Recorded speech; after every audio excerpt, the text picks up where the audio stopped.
खुशबू दिल में फूल खिलाए। चाहे कोई प्यार लुटाए, चाहे प्यार छुपाए, आशीर्वाद की छाया पल पल जीवन को महकाए, जीवन को महकाए, जीवन को महकाए।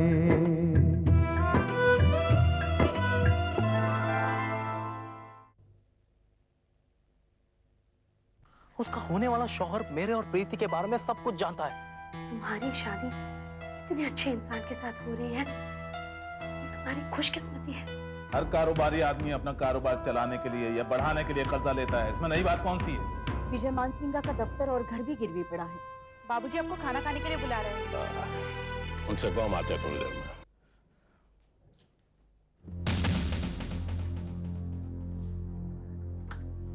प्रीति,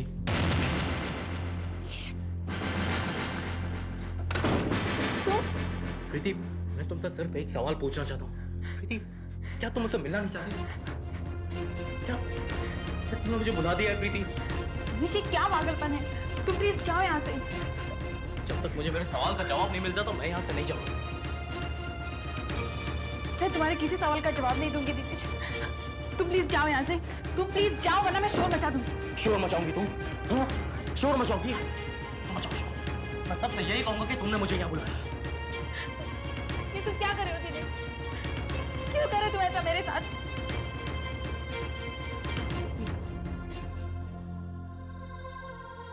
मैं तुम्हें बहुत चाहता हूँ प्रीति, और सिर्फ मेरी हो, किसी की भी, और कभी किसी की हो भी नहीं सकती हो प्रीति। प्लीज, प्लीज शादी से इनकार कर दो। तुम्हारे बिना नहीं जी सकता हूँ। मैं जहर खाकर मर जाऊंगा प्लीज, प्लीज। तो मैं मार दूंगा तुझे। यहाँ आने की हिम्मत कैसी है तेरी? सुभाष, क्या कर रहे हो तुम? जो बोल के यहाँ आएगा तो मैं तुझे छोड़ूंगा नहीं। सुभाष, क्या कर रहे हो तुम? फोन करो पुलिस को, पुलिस को फोन करो। सुभाष, सुभाष,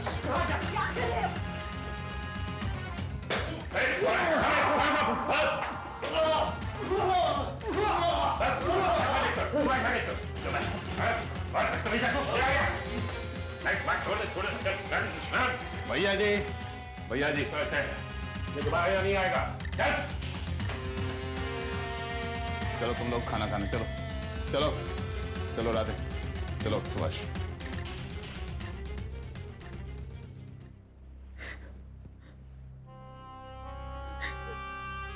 नहीं बाबूजी, मैंने उसे यहाँ नहीं बुलाया था। मालूम है मुझे। जा खाना खा।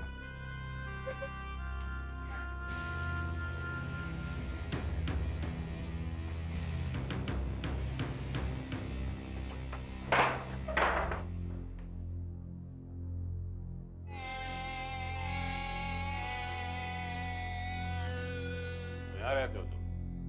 हाँ, यहाँ रहता हूँ। क्यों? रहने के लिए घर नहीं, एक थैला कमाने की ताकत नहीं, अपनी से प्यार चाहने के सपने देखता है। सपने देखने का हक क्या सिर्फ उन्हीं को है जिनके पास दौलत है? बेवकूफों जैसी बातें मत कर टुकड़े। जिनके पास दौलत होने सपने देखने की जरूरत नहीं पड़ती। सपने देखकर तुझ जैसे कंगाल कभी साकार नहीं होते। सपने अधूरे रह जाते हैं क्योंकि आप जैसे लोग उन्हें साकार नहीं होने देते। तो तू क्या चाहता है? हम अपनी बेटी का हाथ तुझ जैसे फटीचर के हाथ में सौंप दें? यह सब क्यों इस्तेमाल कर रहे हैं मेरे लिए? और क्या करूं? जो कमीनी जलील हरकत तूने की उसके लिए शाबाशी दूं तुझे? देख, मेरी बात मान, यहाँ से कहीं और चला जा। क्यों? क्योंकि इस शहर में रह के तू चैन से नहीं बैठेगा। दोबारा प्रीति से मिलने की कोशिश करेगा और इसकी सिर्फ भलाई रुपए रख। जहां जा सकता है चला जा। टिकट एक तरफ का खरीदना, रिटर्न टिकट लेके यहां आने की गलती मत करना।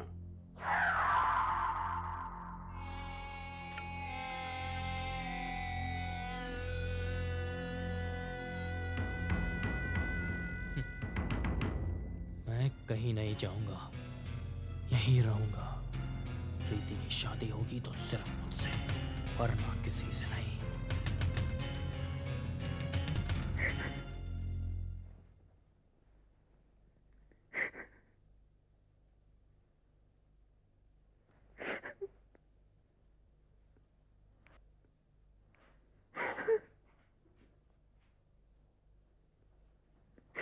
क्यों रो रही है तू? उस लड़के के लिए रोने की कोई जरूरत नहीं है तुझे। कितनी बेदर्दी से मारा उसे, कितना बुरा सलूक किया उसके साथ। प्रीति और क्या करते? सर आंखों पर बिठाते उसे? चोरों की तरह वो लड़का घर में घुस आया, बदमाश मवाली। वो बदमाश है, मवाली है, लेकिन आप लोगों ने कौन सी शराफत दिखाई है? सब मिलकर टूट पड़े उस पर। तुमने भी नहीं रोका उन्हें। उसने यहां आकर गलती की, लेकिन आप लोगों ने कौन सी अक्लमंदी का सबूत दिया है?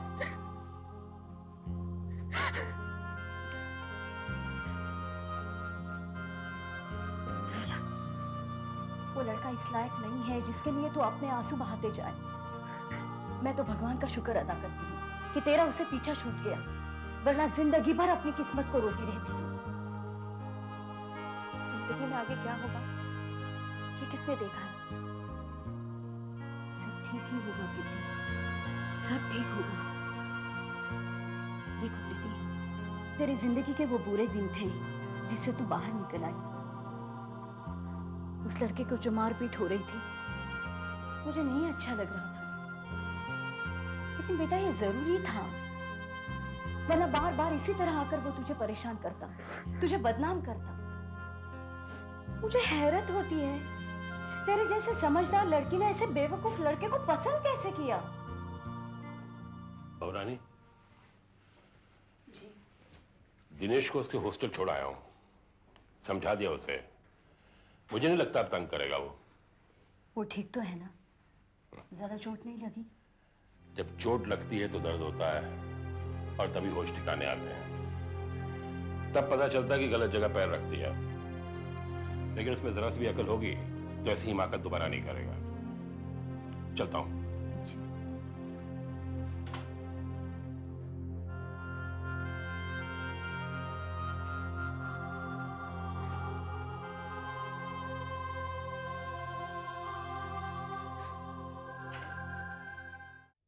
मैं देशमुख अंकल से मिलने गया था काम के सिलसिले में, लेकिन उन्हें तुम्हारी और मेरी बात छेड़ दी।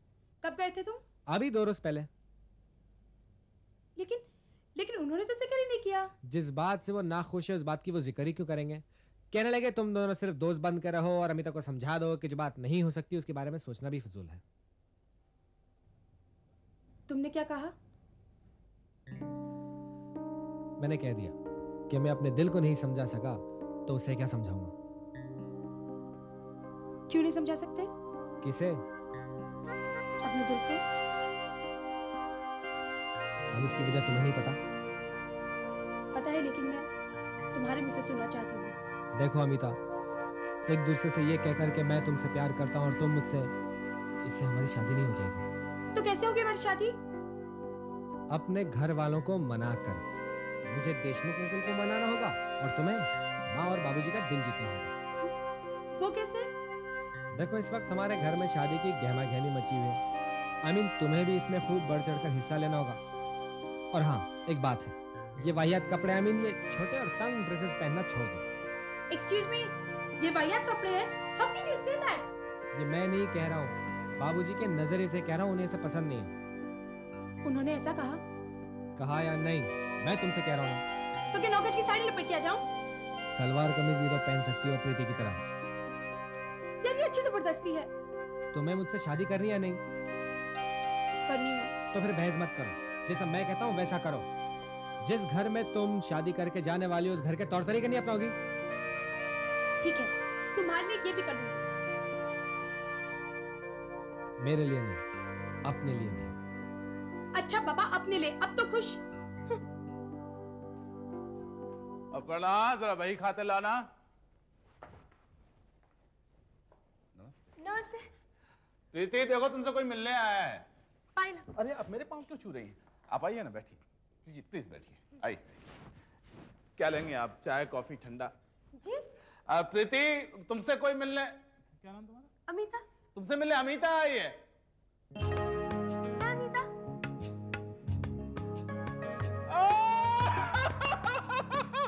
अरे राधे, सुभाष, प्रीति, जरा आओ तो जल्दी।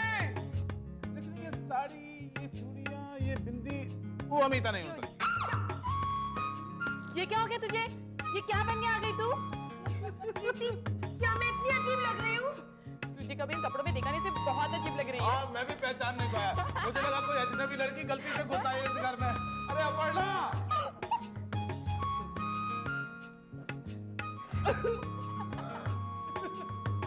चाची नहीं, चाची पहले ही लोग मुझे बंद कर चुके हैं, बस आप भी। बैठो बैठो बैठो, कोई नहीं तंग।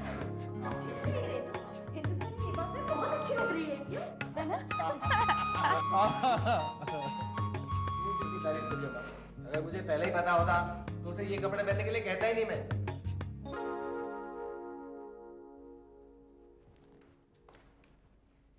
तूने इससे कहा ये लिबास पहनने के लिए? हाँ, मैंने नहीं कहा, उसने पूछा था लेकिन मैंने नहीं कहा। तूने इससे पूछा ये लिबास पहनने के लिए?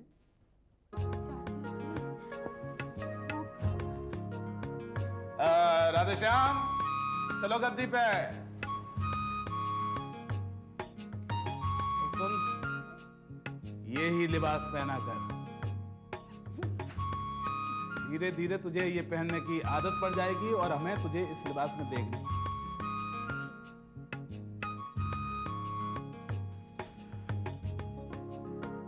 तू आ रहा है ना? हाँ, आजा।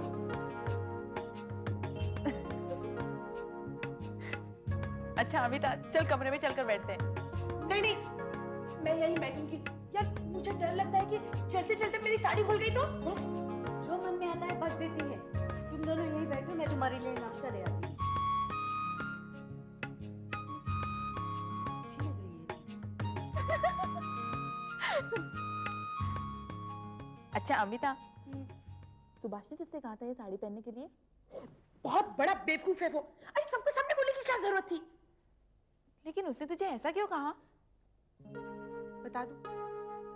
नखरे मत करो, चुपचाप बता। जितना बेवकूफ तेरा भाई है ना, उतनी ही बेवकूफ तू है। इतना भी नहीं समझती।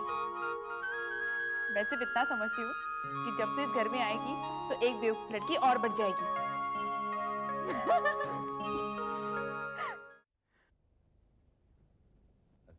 बाबूजी। हाँ बोल। ये देखिए ना, मैंने कार्ड छपवाए। कैसे कार्ड? मेरे शादी के। शादी के कार्ड? वो तो कब के छप चुके हैं और बढ़ भी चुके हैं। उसमें तो प्रीति और विजय बाबू के भी नाम है ना, ये अलग है। ये सिर्फ मेरी और गीता के शादी के कार्ड है। पागल हो गया है क्या? ये कार्ड क्यों छपवाए? गीता के कहने पर उसे इस कार्ड का डिजाइन पसंद आया था, छपा दिया। आप देखिए ना। शादी हुई नहीं और गुलामी शुरू कर दी उसकी। शादी के बाद क्या करेगा? बाबूजी मैं क्या करेगा शादी के बाद? खबरदार, जो ये कार्ड किसी को बांटे तो हमारा मजाक उड़वाना चाहता है। जोरू के गुलाम, उसको। हाँ साहब नमस्ते। अरे हाँ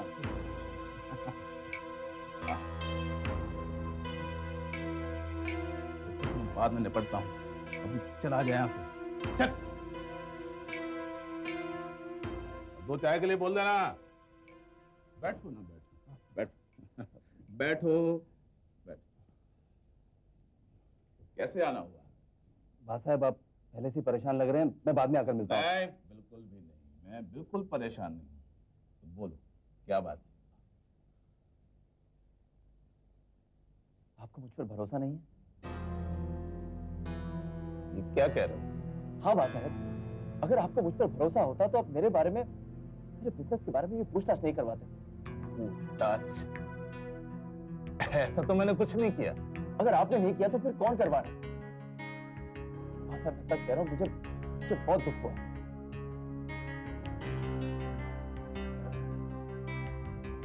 साहब अगर आपको कुछ पूछना था तो मुझसे पूछते। फिर मुझे बाहर से पता चलेगा कि मेरे बारे में इंक्वायरी हो रही है, ठीक नहीं लगता ना? बेटे बेटे, मैं सच कह रहा हूँ, मुझे इस बात का कोई इल्म नहीं है। जब्बार साहब, सब कुछ कौन करवा रहा है? इतना ही कहना था मुझे आपसे।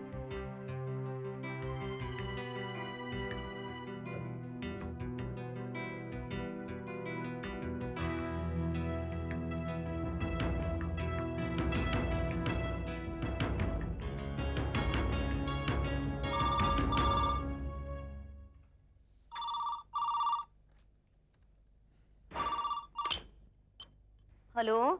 हाँ भाभी, मैं देशमुख बोल रहा हूँ। हाँ जी भाई साहब। वो आपने जो काम सौंपा था उसके बारे में थोड़ा बहुत मैंने पता कर लिया है। क्या पता चला? भाभी, जो पता चला है वो कोई अच्छी बात नहीं है। भाई साहब, आप मुझसे कुछ मत छिपाइए। उन लोगों के बारे में अग्रवाल साहब ने जो भी कहा था वो सच है या नहीं? हाँ, काफी हद तक सच है। आपका होने वाला दामाद कई लोगों का कर्जदार है और शेयर मार्केट में करोड़ों दांव पर लगाता है। जब तक वक्त ठीक है तब तक तो ठीक है, पर जिस दिन पासा पलटा उस दिन पता नहीं क्या होगा। अब आप ही बताइए, क्या करें हम? भाभी, मैं तो कहूंगा कि अब भी वक्त है, ये रिश्ता तोड़ा जा सकता है। लेकिन मैं जानता हूं कि चौधरी ऐसा नहीं होने देगा। वो कोई भी नुकसान सह लेगा, पर बिरादरी में अपनी बदनामी सहन नहीं कर पाएगा। भाई साहब, मैंने 2-3 बार कहने की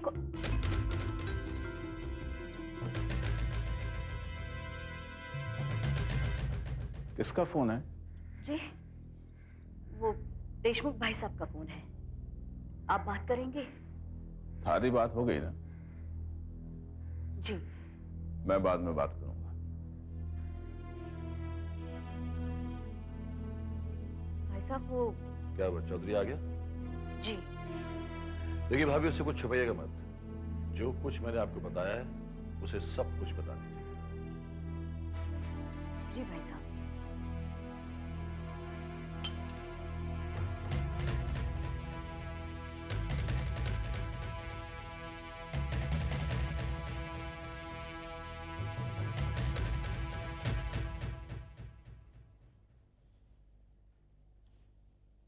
आज गद्दी से आने में आपको देर हो गई? हाँ, कुछ काम आ गया था। क्या कह रहा था वो देशमुख? जी नहीं, वो पूछ रहे थे कि शादी ब्याह की तैयारियां हुई कि नहीं। दी चने आ रही हैं शादी में, पता नहीं क्या होने वाला है। अब क्या हुआ? विजय बाबू आए थे गद्दी पर। उनके बारे में कोई छानबीन कर रहे हो है। ये बात से काफी नाराज थे हमसे। मुझ पर शक कर रहे थे कि मैं छानबीन करवा रहा हूं। ये में नाराज होने की तो कोई बात नहीं। शादी ब्याह के मामले में हर कोई छानबीन करता है। हमसे यही गलती हुई कि ये काम हमने पहले नहीं किया।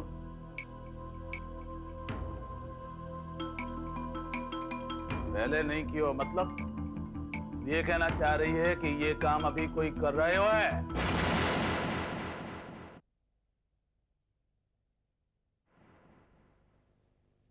बच्चों के दुख सुख का साथी होता है माँ बाप का दिल।